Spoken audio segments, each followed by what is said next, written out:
Better than a diamond, you're my treasure.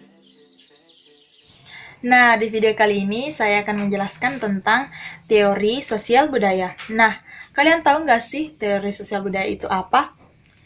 Teori sosial budaya itu adalah salah satu perkembangan teknologi terkini di bidang psikologis, di mana untuk berupaya menganalisis peran yang dimainkan masyarakat dalam mendorong perkembangan dan pertumbuhan ini. Nah, sekarang kita beralih ke teori perubahan sosial. Menurut teori evolusi, perubahan sosial itu terjadi secara lambat, namun dalam waktu yang lama di dalam kita beralih ke teori proses.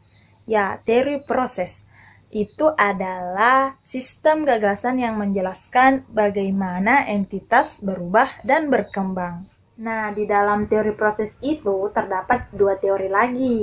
Yang pertama itu teori evolusi unlinear, di mana manusia berkembang melalui tahap-tahap tertentu.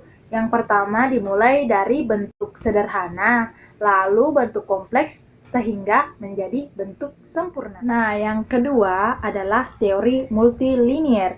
Teori ini menggambarkan suatu metodologi yang didasarkan pada asumsi bahwa perubahan sosial didapatkan gejala yang real dan signifikan.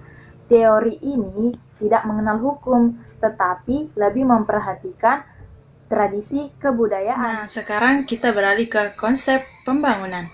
Berbicara tentang konsep pembangunan, kalian tahu nggak sih pembangunan itu apa? Secara umum, kita dapat mengartikan pembangunan itu sebagai suatu proses perencanaan yang dilakukan birokrat perencanaan pembangunan untuk membuat perubahan sebagai proses peningkatan kesejahteraan bagi masyarakat. Dalam konsep pembangunan itu terdapat teori dependensi. Apa sih teori dependensi itu?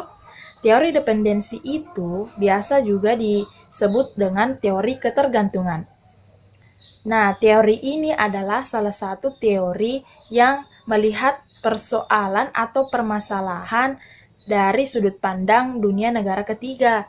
Dan teori ini juga lebih memfokuskan atau lebih menitik beratkan pada persoalan keterbelakangan dan pembangunan negara-negara pinggiran. Nah, di dalam konsep pembangunan itu terdapat penyebab perubahan. Dan penyebab perubahan ini terjadi atas faktor intern.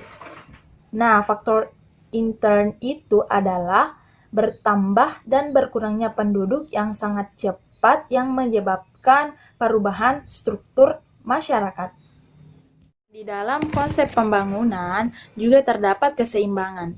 Keseimbangan yang dimaksud adalah keseimbangan yang merupakan syarat yang harus terpenuhi agar masyarakat dan lembaga sosial berfungsi dan menunjang satu dengan yang lain. Kita beralih ke modernisasi. Tahu nggak sih kalian modernisasi itu apa? Nah, menurut Kamus Besar Bahasa Indonesia, modernisasi itu adalah suatu proses pergeseran sikap mentalis sebagai warga masyarakat untuk dapat hidup sesuai dengan tuntutan masa kini. Nah, contohnya itu penemuan listrik mempercepat modernisasi. Nah, tahu nggak sih kalian modernisasi itu dimulai pada abad ke-15 di Italia dan mulai tersebar ke dunia barat pada abad ke-5 berikutnya.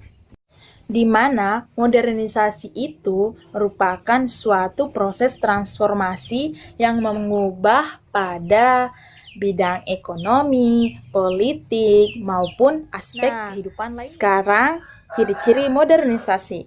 Ciri-ciri modernisasi apa aja sih?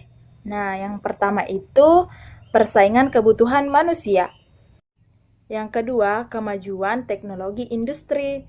Yang ketiga, modernisasi memberikan kemudahan. Keempat, kebutuhan terpenuhi. Yang kelima, melahirkan teori baru. Dan yang keenam adalah mekanisme masyarakat berubah. Dan yang terakhir adalah perhatian religius difokuskan untuk bekerja. Nah, modernisasi itu juga punya syarat-syarat loh. Tahu nggak syarat-syaratnya apa? Nah, aku kasih tahu ya. Ada 6 syarat-syaratnya. Yang pertama itu berpikir ilmiah.